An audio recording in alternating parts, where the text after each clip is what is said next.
and welcome to ManchTalk. I'm Tammy Simmons. And I'm Carla Garrick. And we're not Facebook Living this because apparently Facebook hates Carla.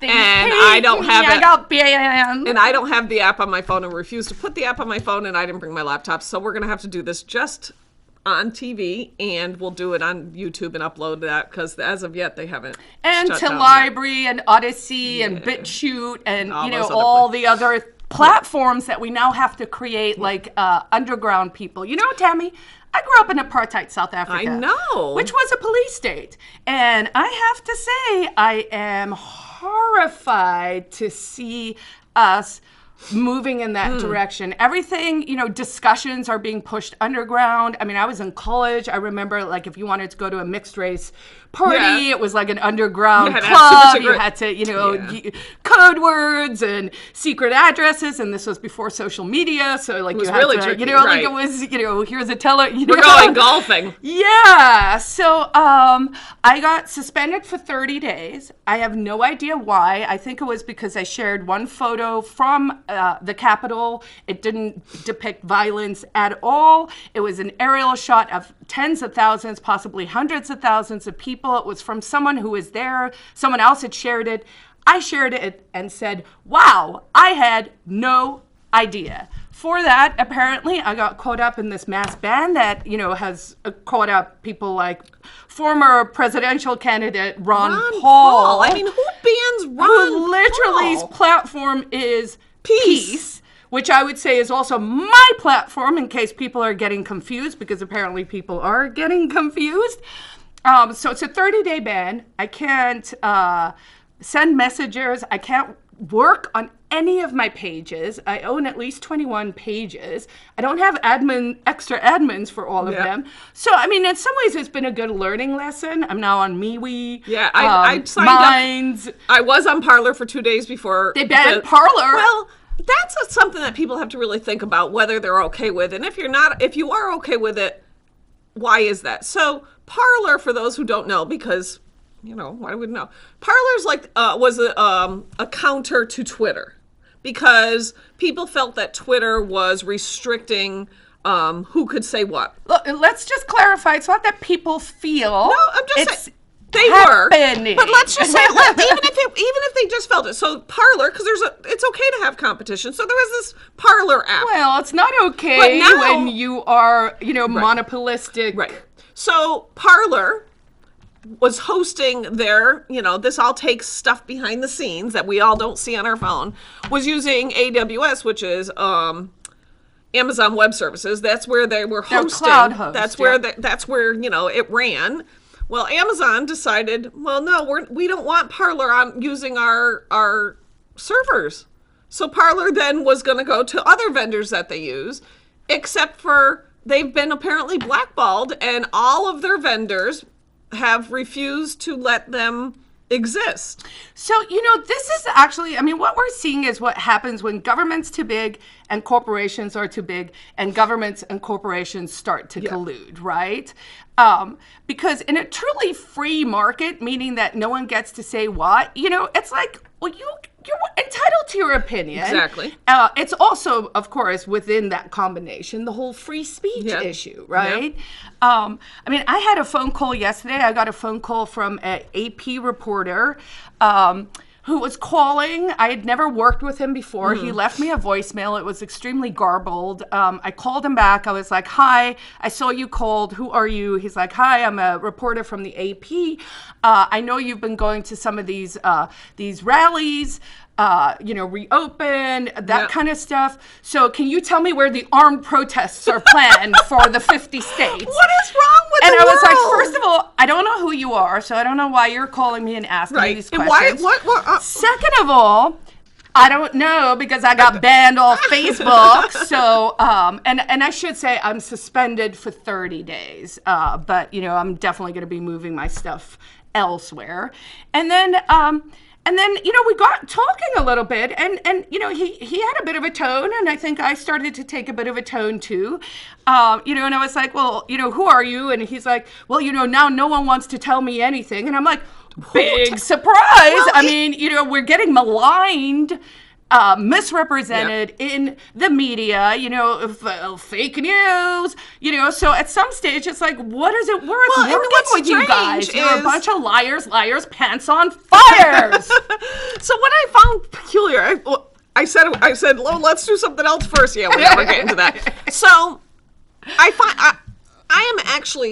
have decided an incredibly rational person, and people think I'm a hothead. People think I'm opinionated, which I am. I do have, I get frustrated easily, and I do have strong opinions. However, most of the time, whether it's on the right end of the spectrum or the left end of the spectrum, when somebody posts something that just seems a little hard, like remotely, like, well, that's odd, I always click on it, read through, see what it is, usually find myself saying, yeah, you're just nuts, like on both ends. But I take the time to actually try to have some sort of basis for my opinion. I can have a very strong opinion, but it's usually just based on something other than what they read on Facebook or what I saw on the news. So in the last couple days, I feel like I'm just having conversations with people saying they're talking about, and I'll be honest, I'm going to say this, and I say this not because I have insider information or I'm part of a militia or any conspiracy or anything. Trust me.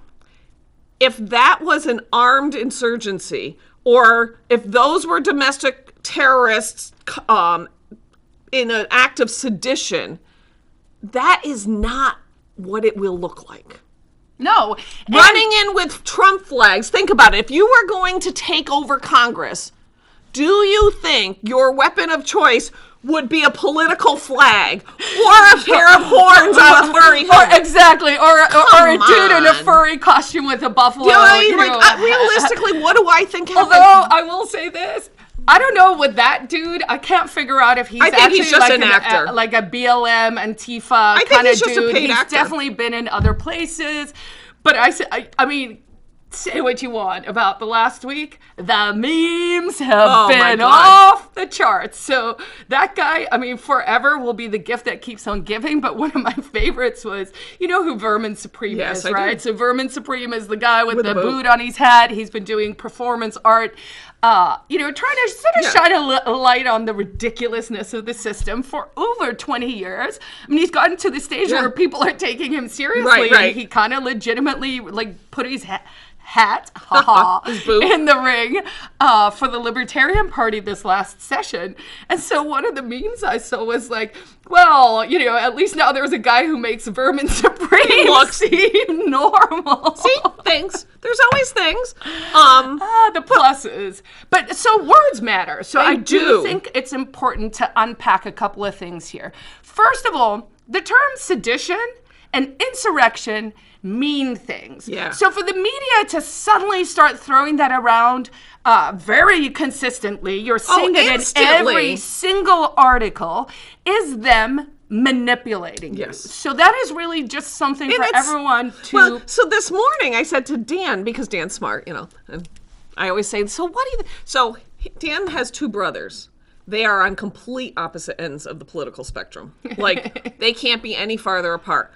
And his whole family is all in disarray, and we're discussing that. And I said, I'm struggling because I'm attempting to have discussions with otherwise very intelligent people who are reading words and seeing like bizarre, like taking the house as read and saying, you're calling for the fire department to burn your house down. And you're like, what? Yeah. And like things that I can't wrap my head around how you could possibly discern as an intelligent person. And Dan looked at me and he goes, moral panic. And I haven't used that term recently. And I was like, oh, moral panic. I've forgotten about moral panic. So I did Google because I'm like, okay, what exactly is moral panic? Moral panic is a feeling of fear spread among people that some evil threatens the well-being of society. It is the process of arousing social concern over an issue, usually the work of moral entrepreneurs in the mass media. Yes, because that is exactly what is happening. That is exactly, and this is not a new term. For those of you who say, well, that's just something. No. Moral panic, this is a discussion from the 60s because they were trying to understand why there was a counterculture against young people. Like, what is going on? Why is everybody, it's probably the same with the Reefer Madness time. Like, why is this here? Because moral panic. Right. And so the word that jumped out for me there was actually spread. And that's the thing that I want folks back home to really stop and think about. Who are you consuming your news from? And what are you doing with what they're sort of bombarding you with? I mean, for me, I find it, laughable that now everyone's focused just, like there's no more COVID. Like, there's no more COVID. And, that's sort of moved on. But, these words, because amongst other things, having been actually accused of being a domestic terrorist now, 2013 that happened, here we are back in 20. That really did, I was really disappointed. And, and now I see that term being bandied about by people like Chris Sununu. Right. I was very disappointed. And I'm like, what? This is not right. And, let's stop with the big lies. What a big lie is when the media and what was that? The moral entrepreneurs. And the media. So those are the people who are trying to influence you, right?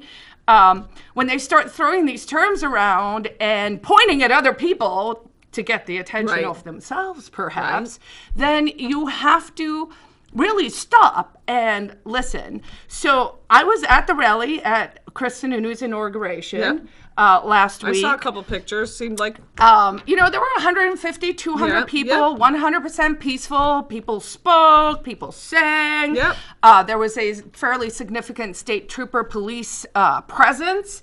I gave a little speech all about peaceful. So, if you're like Gandhi and Nelson Mandela and people are calling you a domestic terrorist, then are you maybe just the freedom fighter that's actually trying to keep the individuals in the world free because everyone else is trying to control you? A lot of the discussion that I notice is people... I think there is a legitimate comparison to be made because people are trying to say that Donald Trump's speech on Wednesday incited violence and called for violence and all this stuff, which it didn't. But okay, that's what I watched it semi-unfold. I came home, I happened to turn the TV on, and I was like, oh, what the hell is happening? Like, what? I knew there were a bunch, people going to D.C. for a protest. Whatever, like we do, it happens all the time. And they showed the footage of the 300,000 people walking down the boulevard singing "God Bless America," right? Because the media showed you that. Did the media show you where the police opened the doors to the Capitol where the people came in? No. The things that you start watching, and I literally, if I had thought that this was an overtaking of the government, trust me, I would have been watching. We would have been like, Dan would have brought his laptop down. We would have been watching TV. I was just like, oh, some yahoos got out of control at the right. That's literally where it was. Right, and off I went to do my thing. And then it started bubbling, and I was like, what the heck happened? So when you read about it, because they talk about sedition and the damage, and they terrorize the building, and yes. I'm not discounting the fact that a police officer was killed because I'm sorry, those people should be held accountable. You can't kill other people anytime. And also the police officer who killed somebody else, and if that was should also be held liable. Right. Same standard for both sides. So I looked and I was trying this morning Googling because I'm like, so what damage? Because I saw a picture of some guy holding the podium that Pelosi speaks at and all this stuff.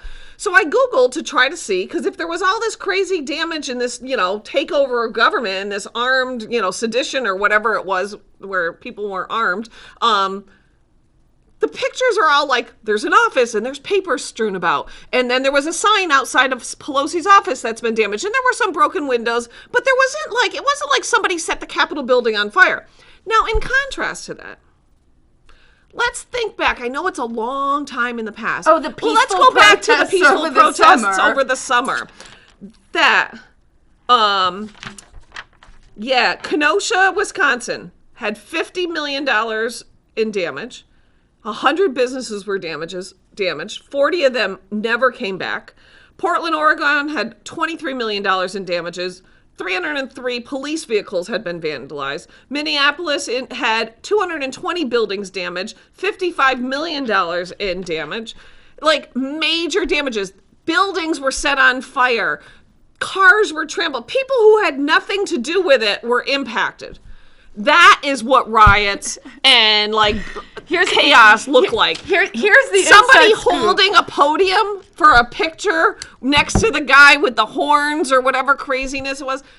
So I'm sorry, those are not the same. insurrection is looting, is rioting minus the looting? Is this how it works? Insurrection. Well, no, because I was like, is that what that means? That doesn't make it. No, Right. that's not what it means. I'm making a joke. Oh, yeah. But what I'm saying is, Dan's brother said the guy who was holding the podium was the same as looting. How do you have a conversation with an otherwise intelligent person who honestly believes that if somebody takes a picture with Nancy Pelosi's podium, that is the same as the looting that occurred last summer? How do you moral panic? So moral panic. I mean, I would actually encourage people to also see if you can find the side-by-side comparisons, and maybe I can bring some examples at some stage of headlines, right? So I think it was on Vox and on maybe Vice that you have these side-by-side headlines. Same story. Where it's literally, let's say, something from last summer where there were violent riots with looting, with a lot of property damage, where and people got hurt yes. and died. And then you have what happened at the Capitol, and the headlines, just from the headlines, you can see that you are being lied to. Right, because the you are one being is told- framed this way, and the other one's framed that way. And if we can only teach people back home to think about things in one way, it's like if you are coming to an issue with an open mind, a rational mind with some logic, then you should understand that both those things should be treated the same way. Yep. It's the same thing. If you burn down this building or this building, don't do it. You're not supposed to be burning down the building. In the same theme, but in a different subject matter, because we'll have, we're 20 minutes in already. What's up with that? Are we? So last Wednesday, same day, the New Hampshire House had their constitutionally required opening day, right, in a parking lot, which, whatever. We're not even going to get into the why we're in a parking lot. So each rep, a lot of the reps were individually in their own car. I know Janine Notter from Merrimack posted, and Lynn Ober was probably with her husband, but these people are literally in a car by themselves for the most part, in a parking lot, doing their job as elected officials with the car radio tuned to hear the House session. That's how it worked. You could tune in like if you were at a drive-in, right? So they're in their car. Most of these people have no idea that anything is even happening in DC, right? Because they're paying attention and doing their job. At some point, somebody made a motion to suspend the rules to allow a resolution or something. Keep in mind, most of the people there don't have any idea what's going on in DC. And it's late in the day, and you've been in your car, and you're cold, and you want to go home. And there's a lot of freshmen who don't even understand what suspending the rules to end, blah, blah, blah, right? So there's a roll call vote, and 35 of the reps voted no. We're not suspending the rules. 33 of them were Republicans, 2 of them were Democrats. Then, since the rules were suspended, there was a motion to have a resolution condemning the violence in D.C., which passed unanimously. Sherry Frost, who's a representative from Dover, who's vulgar and vile, who is an actual radical extremist, right, and quite dangerous and advocates for violence and is all very the much time. allowed on Twitter and Facebook and everything, has unranked. She can post whatever she wants. She took to Twitter to say, you should be outraged by these 33 representatives that voted against the resolution. No, actually they didn't. First of all, it was 35, not 33, but she talked to the 2 Democrats and they explained that they made a mistake. So that's okay. So then, even worse than that, I see Willis Griffith, who's a Ward 11 state rep, right?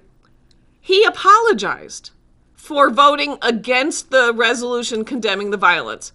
And I sat at my computer and I just thought, I'm going to get a neck ache just from going like this all the time. First of all, Willis, just so you know, you didn't vote against the resolution condemning the violence. I know you were confused about what you voted about. You voted against the rules. You voted against a rule change. Yep. But yet, because those like Sherry Frost of Dover come after everybody for things that aren't what she says they are, You felt obligated to apologize for doing something that you didn't do.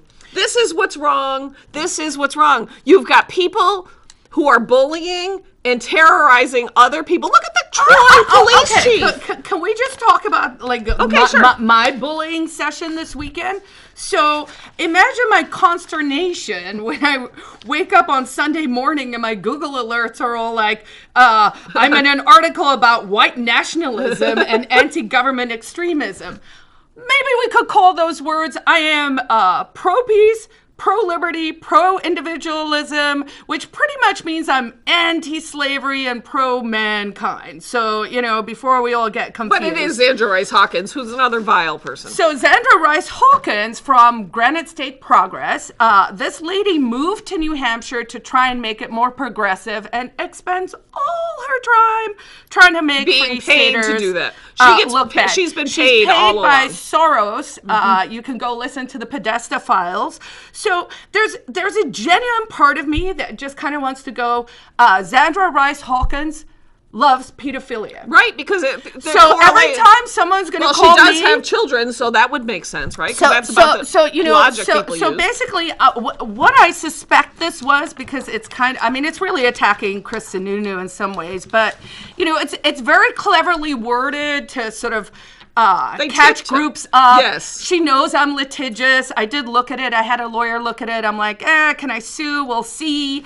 But really the note she's trying to strike is just that everyone's armed. We're dangerous. The word armed, dangerous, and threatening appears, 100 times in this. I'm exaggerating. Well, you're probably a domestic terrorist because that's alarm bells, the word of the week. Violent rhetoric, blah, blah, blah. So just categorically for folks back home and anyone who's confused, I am 100% peaceful. I am anti-government. I do not think that position is extreme unless it's extreme how the founding fathers founded the nation and the fact that America, unlike the rest of the world, actually does believe in individual liberty, in freedom of speech, in freedom of choice for your life, right? So, if that's extreme, then I guess that part of me is extreme. I am not a white nationalist. I know, that one cracks me up. I was an anti-apartheid activist in South Africa. I voted for Nelson Mandela. So I find this like super, super, super insulting. But I also don't lose sleep about it because she's not worth it. And they're not worth it. And this messaging is not worth it. But maybe I'll write some SEO stuff that ties all these people's names to pedophilia, and we'll see how you like that. Well, so another example here in New Hampshire is out in Troy, small town of Troy. The police chief, who was a Trump supporter, because he's allowed to have his opinions, he went to the rally, the protest. He did not participate in anything illegal. He went to a protest, as is his right. Now, the town of Troy has closed their public offices because they are receiving threats. The selectmen and city employees, threats of execution. Like crazy people threatening because their chief of police was at this rally. And I thought, wait a minute, I thought it was the Trump people that were the violent ones. I'm confused. Who's threatening the town of Troy then? If the Trump supporter guy is at the center of it, it can't be the pro-Trump people that are threatening the town of Troy, because the town of Troy said he has every right to go to a protest if he wants. So can I was thinking about this the other day, and I'm going to assume this is going to be unpopular, so bring on the hate mail, right? When I was growing up in South Africa and working... Just mail us about anything. ManchTalk@gmail.com. Nobody ever mails us. So one of the phrases that came out of the anti-apartheid movement by a radicalized group called the Pan-African Congress, the PAC, they were very communist, and their slogan was one settler, one bullet. So their slogan was pretty much kill the whiteys, right? So that's the milieu I grew up in. And that's not really a good feeling because you don't just want to be judged, especially if you're working with a group of people to try and solve a problem like apartheid was, right? So one settler, one bullet. You're allowed to say that. But on the other hand, now in America, apparently you're not allowed to say things like all lives matter. So, Black Lives Matter, but all lives matter. That's what I believe, right? Like, I believe in peace, and I think we're all equally important. And I was like, wow, if we live in a world where you can say one settler won the bullet, and that's allowed, but you're not allowed to say all lives matter, that's not allowed, then I think we really do need to stop and put our little thinking caps on and be like, what is going on? Moral panic. Being manipulated, and there's moral panic. Yep. So everyone, take a friggin' breather. Did you just swear? Frigging. I'm like, holy cow. You're allowed that's to say a first? No, I was like, wow, that's a first. I'm the one with No, the bad I mean, mouth. I'm not allowed to swear. So can I tell you about my parking ticket too? So I have a question, and we could do this on air. So I got a parking ticket at 2133. So that's 9:30 last Tuesday for parking too close to a corner. Okay. First of all, I didn't know parking enforcement takes place at 9:33 at night. Yep. So I get it. And I'm like, okay, fine. So yesterday I go online and I'm like, let me just pay the ticket because I'm annoyed and because before it doubles, and then, next thing you know, they're going to round me up, right? Which they're going to do probably anyway, but mark my words. So I go online and it says on the ticket, it may take up to 24 hours for the information to be there. So it's a week later, and I can't pay my ticket. So now my question to Mayor Craig is, do I have to pay this ticket? Because first of all, I'm non-essential, so I don't feel like I really should have to pay it. And second of all, if I spent the time to go online to do the right thing and it's not there, then I think you should void the ticket. Thank you. There you go. I don't disagree. Two things. Next week, the week of the 17th, I guess, whatever next week is. Christmas trees. Put your dead Christmas trees to the curb next week, and only next week if you want the city to pick them up. And I just wanted to remind people that McIntyre Ski Area is open. They have tubing, they have skiing and whatnot. You can get more information about them at McIntyre Ski Area. That's MCINTYRE skiarea.com. But that's a great little thing we have in right here in Manchester that I don't think everybody realizes. And of course, buy my book, The Ecstatic Pessimist, where you can learn that I am just an awesome person who doesn't need to be called names. That's all we got. Hopefully we have a more peaceful week and a little less crazy. We'll see how that works out. And meanwhile, we'll be back next week with more fun topics. More fun. And now that they banned me off Facebook, find me on Twitter because I'm just going to go all out there till I get banned there as well. We'll see you next week. Bye, guys. Bye. Peace out.